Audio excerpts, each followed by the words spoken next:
Ngong Forest is not far from Nairobi. That's what makes it worse.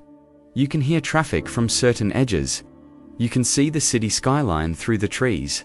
Civilization is right there. And yet, once you step inside, it feels cut off from everything. People go there to exercise, to think, to breathe. But some people go there, and something notices. There are cases you can look up. Missing joggers, bodies discovered days later. Unsolved investigations, police reports that quietly fade from headlines. But the reports never mention what the survivors say. They never mention the feeling. It usually starts normal. A bright afternoon, clear path, familiar route. Then the forest goes silent. Not gradually, instantly. Birds stop mid-song. Wind disappears. Even your own footsteps sound wrong. Like they're being swallowed by the ground. Your body notices before your brain does. Your chest tightens. Your breathing becomes shallow. And then comes the sensation that you are no longer alone. One man who survived described it in a voice that still shook years later. It felt like something stepped onto the path behind me. Not walking through bushes. Not snapping twigs. Stepping directly onto the trail. Matching him step, step, step. He thought it was another jogger, so he slowed down. The step slowed. He stopped. The step stopped. He didn't turn around immediately, because something inside him told him not to. When he finally forced himself to look, there was nothing there, just trees. But he said something was wrong with the trees. They felt closer, like they had leaned in. He ran. He doesn't remember choosing to run, he just ran. And he swears the forest felt longer on the way out. Like the path had stretched for, like it didn't want him leaving. Another woman entered Ngong Forest at sunset. She had headphones in, music playing softly. She thought she heard someone say her name. She removed one earbud, nothing. Then again, her name clear, close, not shouted, whispered from her left. Deeper in the trees, she assumed it was a prank, until she realized something. The voice sounded exactly like her sister's. Her sister who was not there. Her sister who was at work. She froze, and the whisper came again, closer. She didn't go toward it, and that decision may have saved her life, because others did follow. There are disappearances in Ngong Forest that don't make sense. People who knew the trails. People who had been there many times. They step slightly off path, just a few meters, and somehow, they're gone.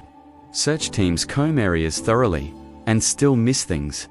Then days later, a body is found in a place already searched, as if it hadn't been there before. Forest guards won't say this publicly, but off record, some admit there are areas they avoid at night. Not because of animals, not because of thieves, because of the pressure. They say there are spots where the air feels heavy. Like walking underwater. Like the forest is breathing slowly around you, in, out, and if you stand still long enough, you begin to hear something else. A faint rustling that doesn't move like wind. A rhythm, almost like footsteps circling. There have been rumors of strange symbols carved deep into tree trunks far from common trails. Burnt patches of earth where no official fire was recorded. Animal remains arranged deliberately. But even if criminals hide there, even if rituals have happened there, that doesn't explain the silence. Animals sense danger before humans do, and in Ngong Forest, that silence comes to clean, to complete. One former search volunteer once admitted something he never put in his report. While calling out a missing person's name, he heard the name echoed back. Not by another searcher, by something deeper inside. Repeating it, but slightly wrong. Like it was learning how to say it. He quit volunteering after that. There's an older belief that forests are not empty spaces. They are territories. And some territories don't like intrusion. Long before jogging paths and picnic benches, Ngong was thick wilderness, undisturbed, unclaimed.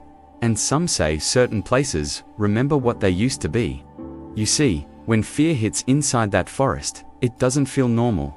It feels ancient, primal, like being hunted, not by something you can see, but by something that understands you can't see it.